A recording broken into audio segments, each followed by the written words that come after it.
साथियों नमस्कार। आज हम इस वीडियो में मूंग की फसल में कीड़ों का कैसे प्रभावी प्रबंधन कर सकते हैं इस विषय पे बात करेंगे।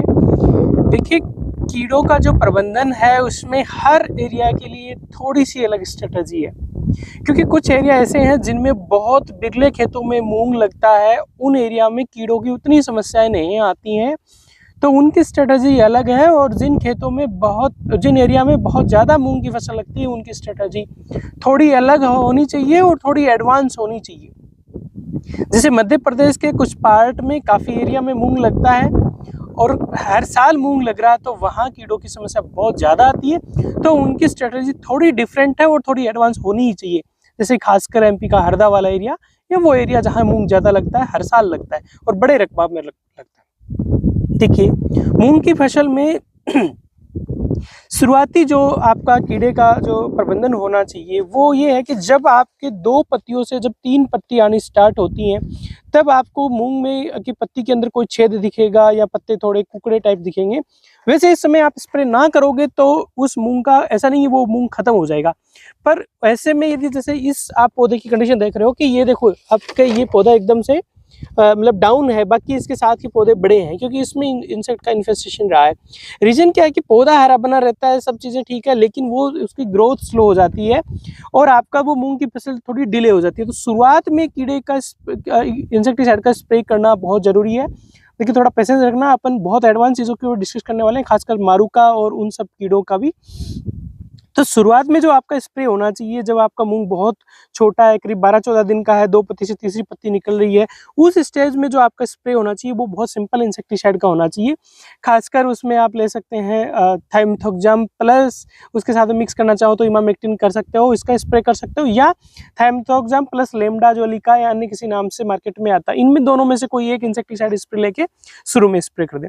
फिर जो स्टेज आती है, जब ये जो सामने आपको मूंग दिख रहा है इसके अंदर जैसे अभी फूल आना स्टार्ट होगा, तो इस समय जो आप देखते हैं इसमें इल्लियों का अटैक खासकर होने लग जाता है। जैसे तंबाकू की इल्ली है, बालों वाली इल्ली है, या हरी वाली लट है जो सेमी लूपर जिसको बोलते हैं, ये लूप बना के चलती है, वो इल्ली है, या सबसे डेंजर जो मारूका इंसेक्ट है, मारूका इल्ली है, जो पत्तियों में वेबिंग करके जाला बना के खाती है, वो आती है।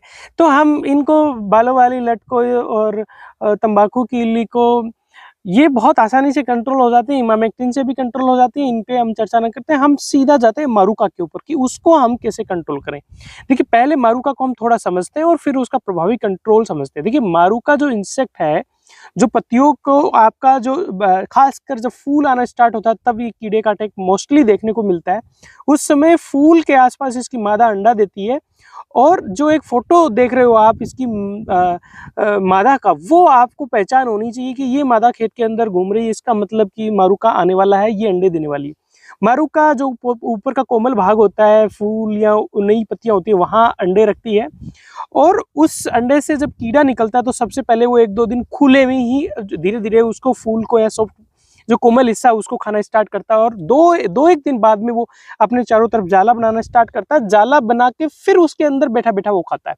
क्या खाता है? फूल खाता है, वो कोमल हिस्से को खाता है, यदि फली है तो फली के अंदर घुस के खाता है। और ये बहुत डेंजरस इंसेक्ट है, इसलिए ज़्यादा ये नुकसान कर पाता है कि इसको कंट्रोल करना मुश्किल हो जाता है, क्योंकि ये जाले के अंदर होता है। और हम गलती क्या करते हैं कि हम तब इसके ऊपर स्प्रे पे जाते हैं जब ये जाला बना चुका होता है या थोड़ी इल्ली बड़ी होती है, और फिर हम इसको कंट्रोल नहीं कर पाते और हम कहते हैं कि दवाइयाँ काम नहीं करती हैं।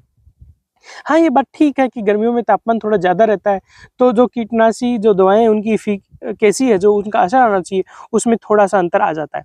तो हमारी इसको कंट्रोल करने की सबसे बेस्ट स्ट्रैटेजी क्या होनी चाहिए? देखिए, मैं अगेन रिक्वेस्ट कर रहा हूँ कि हर एरिया के लिए इसकी स्ट्रैटेजी अलग होती है।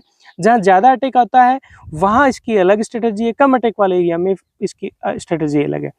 तो हम ये नहीं कि बहुत महँगे 4-5 मॉलिक्यूल मिला के स्प्रे कर रहे हैं, खर्चा आ रहा है उसकी परवाह नहीं कर रहे। वैसे कुछ लोग आपको ऐसा भी बताएँगे कि आप वो स्प्रे कर दो, ये मिला दो, वो मिला दो।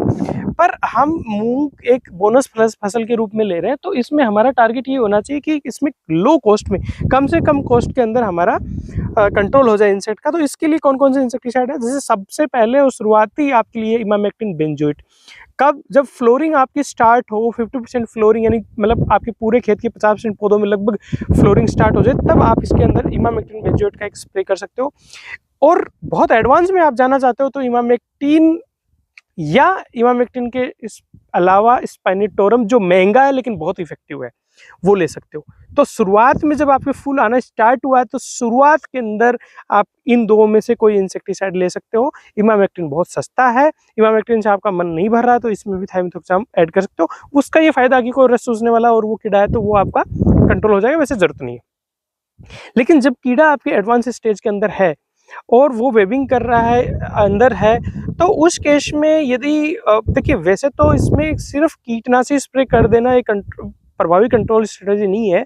बेटर है कि हमें पता है हमारे मारुका का अक्सर अटैक आता है, ये डेंजरस इंसेक्ट है, मुंह में नुकसान करता ही करता है, तो उस केस में हमारा पहला स्प्रे फूल आते समय, फूलों की शुरुआत के समय हो जाना चाहिए। दूसरा जो स्प्रे है वो उसके 10 से 12 दिन के बाद में रिपीट स्प्रे जरूर होना चाहिए। और वो रिपीट स्प्रे किसका हो, या तो उसमें क्लोरेंट्रानिप्रोल जो कोराजन वाला साल्ट आता वो बेस्ट है, क्योंकि वो अंदर तक जाके कीड़े को कंट्रोल करता है, एक लंबा असर देता है।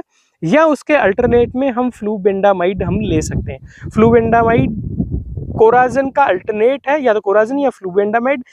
अब पहले फूल स्टार्ट होने, बहुत मतलब आपके ज़्यादा दिक्कत आती है आपके एरिया में, तो पहले फुल स्टार्टिंग में आप कोराजन ले सकते हो और उसके बाद में 10-12 दिन में फ्लूबेंडामाइड भी ले सकते हो। लेकिन ये जहाँ बहुत ज़्यादा दिक्कत आती है वहाँ ले सकते हो, क्योंकि दोनों का मोड ऑफ एक्शन लगभग सेम है। तो यदि दोनों इंसेक्टिसाइड आप लेते हो, पहले कोराजन और फिर फ्लूबेंडामाइड, तो वो एक आपको रेजिस्टेंस डेवलप करेगा। लेकिन बहुत ज़्यादा आपकी यदि दिक्कत है तो आप इस चीज़ पे भी जा सकते हो। वैसे नुआलुरोन प्लस एंडोक्साकार्ब भी इफेक्टिव है, लेकिन नुआलुरोन प्लस एंडोक्साकार्ब भी उस केस में ठीक है जब आपके शुरुआत में आपके कीड़ा छोटी स्टेज में उस समय।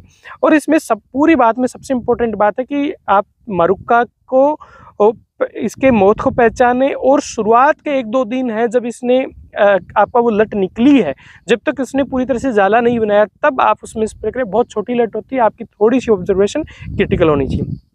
ड्यूरिंग स्प्रे कुछ चीज़ें आपको देखनी है। सबसे पहली बात तो आपका स्प्रे है वो कोशिश करें कि शाम के टाइम हो, 1 हेक्टेयर में कम से कम 500 लीटर पानी जाए।